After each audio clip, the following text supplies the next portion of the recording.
मैं इस समण संघ से लगभग 2 साल से जुड़ा हुआ हूँ और जितना हो सकता है कार्य करता हूँ सर। आज मुझे जिम्मेदारी दी गई है गोल्डन रूल नंबर 6, जो पंजीकरण कभी नहीं। मैं एक बार सभी नियम बता देता हूँ। इसके 10 नियम हैं। पहला है केवल समण। जैसा कि समण संघ के नाम से ही सुनिश्चित हो जाता है कि ये समूह का संघ है, इसमें और कोई इंटर नहीं हो सकता है। SC ST OBC और कन्वर्टेड माइनॉरिटीज का ये संघ है और इसमें विपरीत विचारधारा वाले नहीं आ सकते जो वमन है। दूसरा नियम है चंदा कभी नहीं।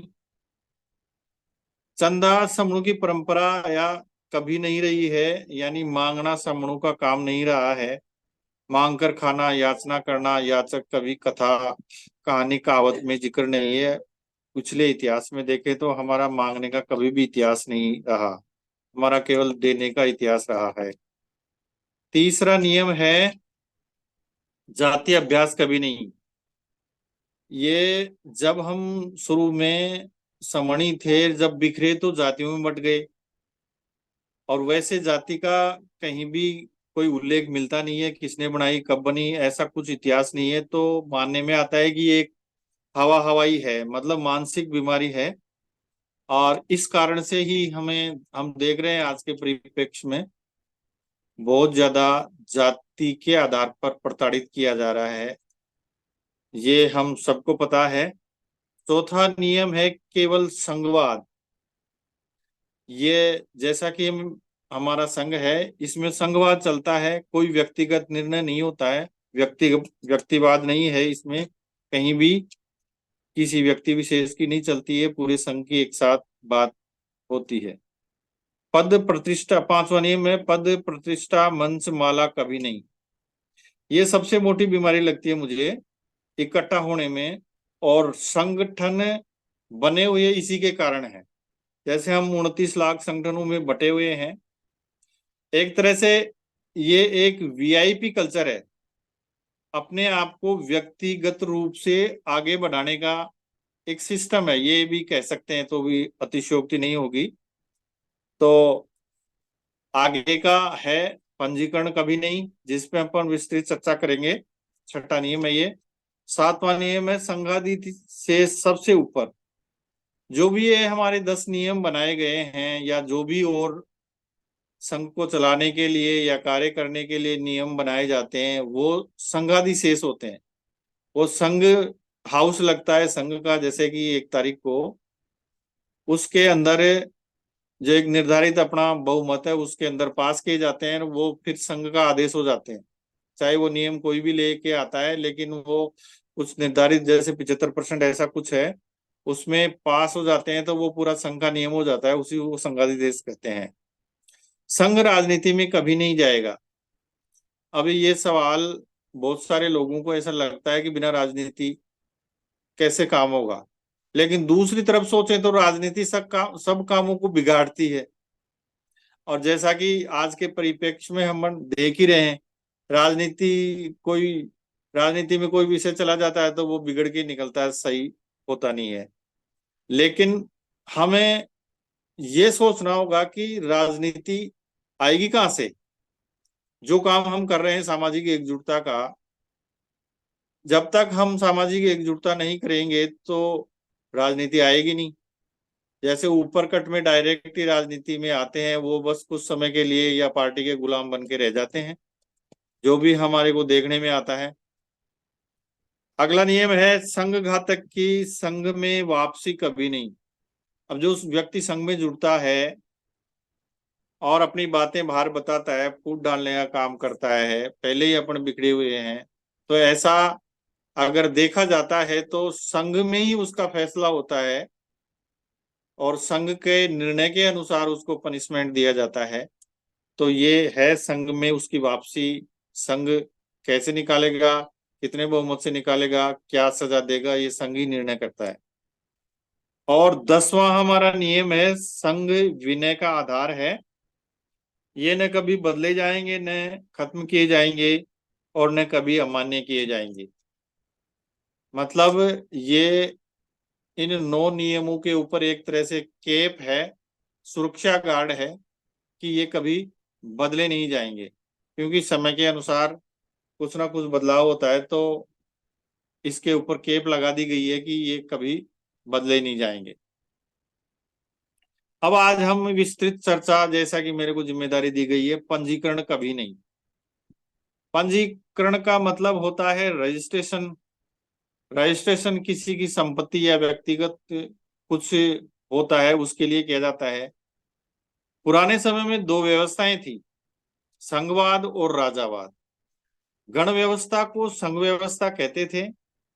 राज्य के अंदर गण व्यवस्था होती थी, राज्य राजा रानी के अधीन होता था। गण व्यवस्था, संघ व्यवस्था संघ के अधीन होती थी। राजा कितना भी ताकतवर हो, वो संघ व्यवस्था या गण व्यवस्था में दखल नहीं कर सकता था, क्योंकि संघ एकजुट था, क्योंकि संघाधिदेश ही सबसे ऊपर होता था। संघ ने या गणों ने जो आदेश पारित किया था वो मान्य होता था। ये व्यवस्था आज भी भारत में है। गांव के अंदर पंचायत की वही व्यवस्था है, संघ व्यवस्था या गण व्यवस्था। अमेरिका में भी यही व्यवस्था है और फ्रांस में भी यही व्यवस्था है। यहाँ राज्य गण व्यवस्था पर आधारित है। उसका नाम भी यूएसए, संयुक्त राज्य अमेरिका, यूनाइटेड स्टेट अमेरिका। पुराने समय में कोई भी गण परिषद, संघ परिषद कभी भी राजा दरबार में हाजिरी नहीं लगाती थी। इसका अर्थ यह है कि उसका राजा के यहाँ पंजीकरण नहीं था। संघ लोगों की एक स्वतंत्र इकाई रही है, बंधन मुक्त है।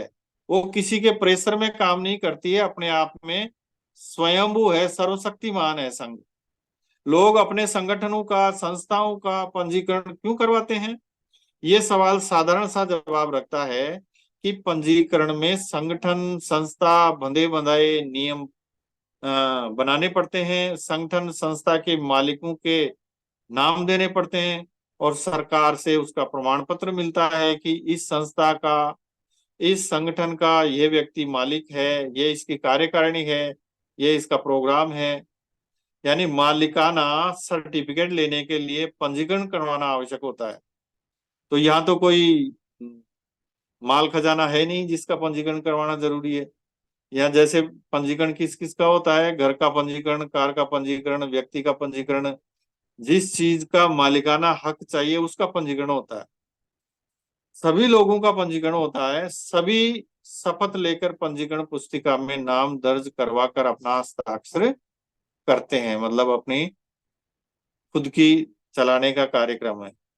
लेकिन यहाँ जमीन, जायदाद, मोटर कार, संस्था, संगठन, सबका पंजीकरण होता है। देश दुनिया, लेकिन देश दुनिया, संसद और लोकसभा, राज्यसभा, विधानसभा, नदी नाले, समुद्र, पहाड़, हवा, पानी, यानी सब कुछ 120 करोड़ लोगों के संघ का पंजीकरण नहीं होता है, नहीं हो सकता है। और संघ के नाम से मैंने भी देखा है कि जिस कोई भी अपन संगठन बनाते हैं, अगर उसमें संघ शब्द है तो उसका पंजीकरण होता भी नहीं है। ये नियम के अधीन है, क्योंकि संघ का मालिक कोई व्यक्ति या सरकार नहीं हो सकती है। संघ का मालिक संघ ही होता है। यदि कोई समण संघ का पंजीकरण करवाना चाहे तब उसे 120 करोड़ लोगों का नाम देना होता है, क्योंकि 120 करोड़ लोग ही समण संघ हैं, वे सभी इसके मालिक हैं। अगर 120 करोड़ लोग अपना नाम दर्ज करवाएंगे तो किसको दर्ज करवाएंगे? जहां 120 करोड़ लोग खड़े होंगे वहीं से सभी चीजें आरंभ होंगी। 120 करोड़ लोग ही देश हैं, 120 करोड़ लोग ही तो सरकार हैं, 120 करोड़ लोग ही तो वी द पीपल हैं, और 120 करोड़ लोग ही तो संविधान है। इसीलिए समण संघ का रजिस्ट्रेशन यानी पंजीकरण नहीं हो सकता है। यदि कोई व्यक्ति समण संघ का रजिस्ट्रेशन कराता है तो वह व्यक्ति, उसका परिवार या समणद्रोही घोषित होंगे और उसको 120 करोड़ लोगों का घाती माना जाएगा। उनका ये अपराध पीढ़ी दर पीढ़ी चलेगा। यह अपराध अक्षम्य है, अक्षम्य होगा, इसकी सजा अनंत काल तक उस अपराधी परिवार की उपेक्षा होगी। तो ये आज मेरे को मौका मिला था, ये पंजीकरण कभी नहीं, इस पे मैंने थोड़ा बोलने का प्रयास किया है। अगर मेरे से कोई गलती हो गई हो तो संघ मुझे माफ करे। संगम नमामि, संगम नमामि, संगम नमामि।